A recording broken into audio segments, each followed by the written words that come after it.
cranny in a hallway. I've been in the linen closet before, y'all. That's not my spot now.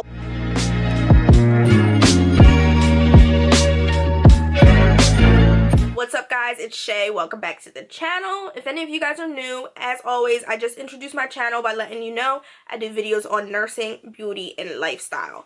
Today's video is going to be a nursing upload, and as I know of, most of my subscribers work at the bedside. Some of my subscribers work out in the outpatient nursing field, and some of you guys are just nursing students trying to get a little bit of information. So today I want to talk about dealing with stress at the bedside, because I feel like lately I've been feeling it, a lot of my coworkers have been feeling it, and I've been seeing a lot of uploads and videos about people leaving the bedside and also dealing with stress at the bedside. Now, I know we're currently going through a critical time in healthcare where this can be very pertinent, and I had already originally planned to record this video before any of this even happened, but I felt like why not today, because not only will it help in general, but it'll also just help with everything that's going on. And for all of you guys that are out in the field, please stay safe, please take care of yourselves, and please tune in to hear some of my tips on dealing with stress at the bedside. Okay, guys, so the first thing I wrote down is that nursing is a 24-hour job.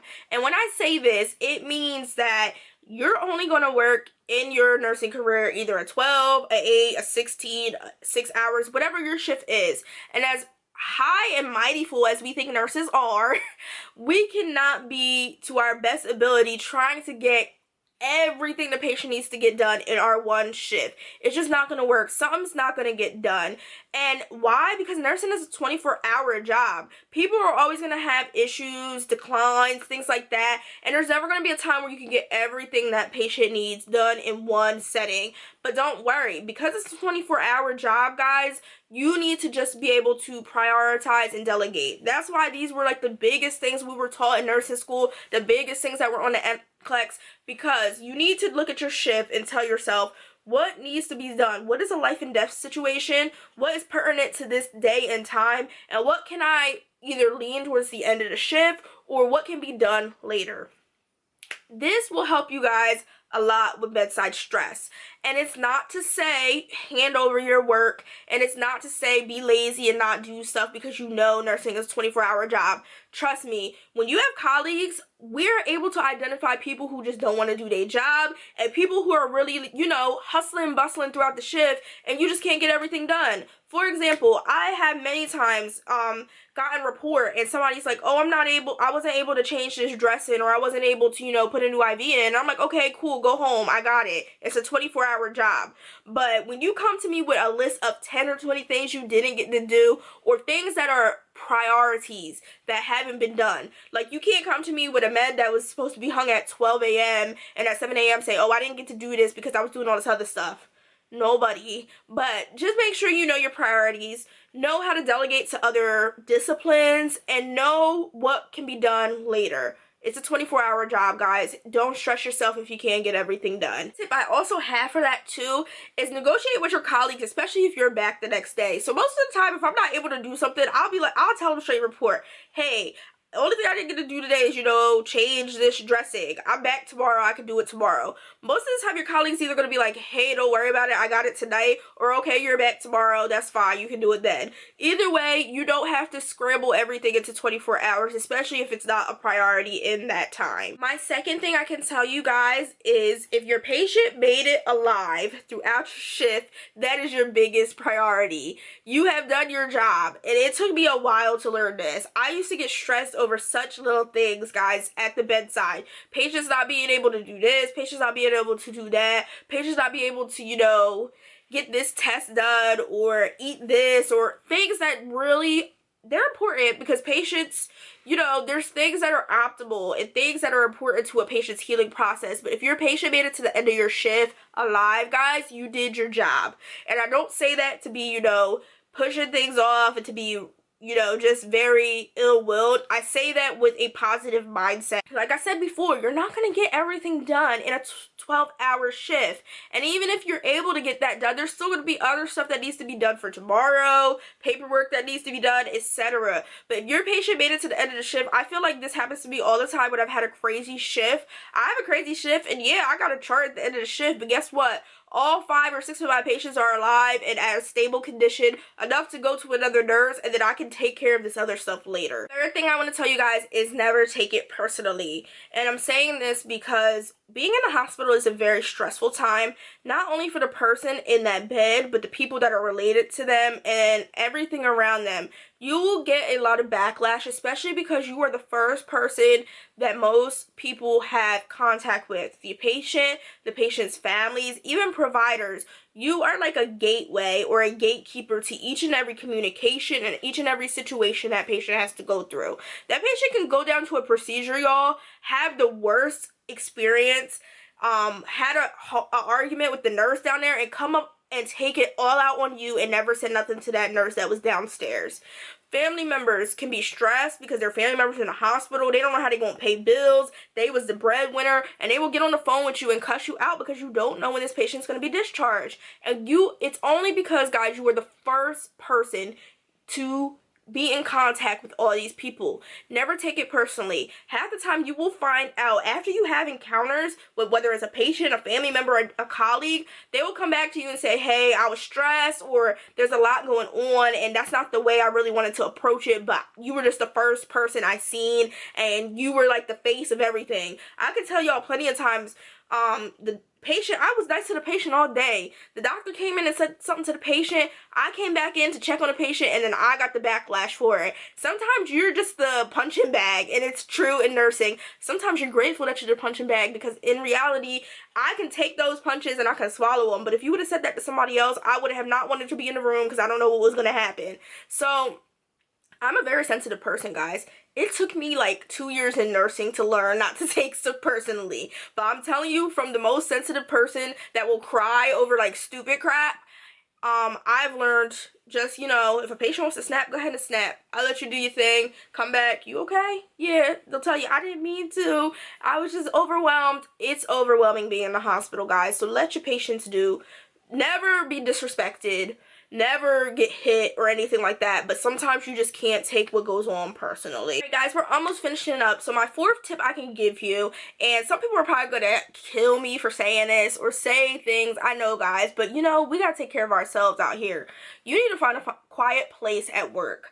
I have a particular spot when things get crazy at work I go to, and I don't have to worry about nobody bothering me, and I can take this time just to be by myself. I can rethink what's going on. I can breathe. If I need to chart, I use this spot to, you know, bring my little cow with me and chart.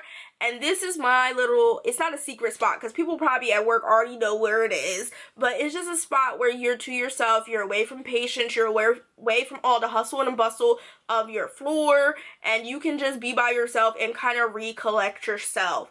I encourage everybody, whether it's a med room, whether it's a bathroom, whether it's an empty patient room, whether it's a little nook and cranny in a hallway. I've been in the linen closet before, y'all. That's not my spot now, but I've been there. Just find a spot where you can go in case things get overwhelming, with your patients remaining safe while you're there. Don't forget about your patients. You still gotta make sure they're good. But go to this place and just get some quiet time, some space, some time to yourself, away from all the extra, and be able to breathe, recollect your thoughts. Because in reality, guys, if you don't find time to do this throughout your day, you're going to be thinking on impulse as a nurse. You need times to go back, breathe, rethink situations. It will be the best when you need to critically think. I'm telling you, y'all. I'll be in my little spot. I'll be like, oh, I can do this for this patient. It'll help you solve issues. It'll do everything. Get you a secret spot, period. You get this secret spot. Let me please disclose this. You must make sure your patients are being taken care of. Even if you have a colleague say, hey, I'm about to go to the bathroom. I might be there for 10 minutes. Can you watch my patients? 10 to 15 minutes, guys, at least, to get yourself off of that vibe of the craziness and just breathe.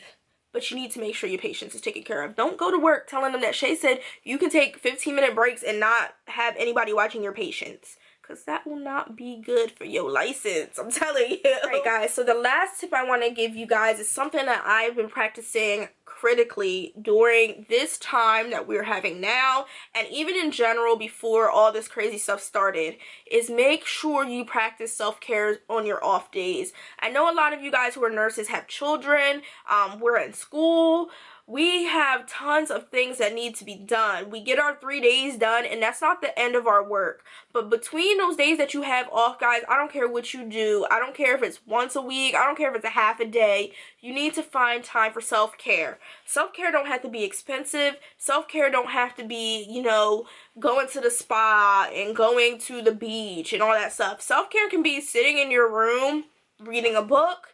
It could be laying on your bed for 30 minutes, not doing anything, not scrolling through your phone.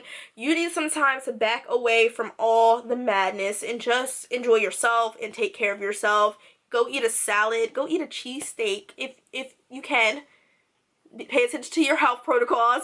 But just take that time, y'all, to really indulge in things that you like to do. I'm probably going to do a video soon on the best self-care tips for nurses, but we all need that day. Even if you have kids, even if you have a second job, even if you're in school, you might have to split that day in half, but you need some time to just breathe. Alright guys, so we have reached the end of our video. So that was my 5 tips basically to deal with stress at the bedside. I just feel like this really needs to be addressed, not only on YouTube and in my video, but just in general in the nursing profession, because a lot of people are wondering why so many nurses are leaving the bedside, and the big reason nurses are leaving the bedside is because the stress at the bedside is just incomparable to anything else you can ever think of, especially with everything that's going on right now. But make sure you guys take care of yourselves. Make sure you take care of your families. Make sure your families understand what you're going through enough to allow you to have those special moments to yourself, whether it's 15 minutes, 10 minutes, 5 minutes, something. And make sure when you're in that building doing your patient care, like I said, find your spot, take care of yourself, take breaks when you need to, do all that, guys, because it's very critical to making sure not only that you don't burn out, but also to making sure that you don't go insane, because nursing can make you crazy. And we all got a little bit crazy in us as nurses, you know, the sense of humor, you know, everything like that. But it's really, really important, guys, especially mental health. 5 years ago, I would not picture my mental health, my mindset, and everything like this, but it's because of the environment and the things I see and the things I go through. It's why my mind has gotten this way, and that's why I feel like it's so important to make sure we learn how to deal with the stress at the bedside, when to come away from the stress, when to take a breather, and when to just get back in tune with ourselves and the things we enjoy and just everyday life outside of hospital and nursing and everything like that. So stay safe, stay encouraged, be mindful, be aware, be alert to things that are going on. Also use common sense. I'm not telling you guys not to use common sense at the bedside, but with all that in mind, also take into test these tips, and I will see you guys in my next video.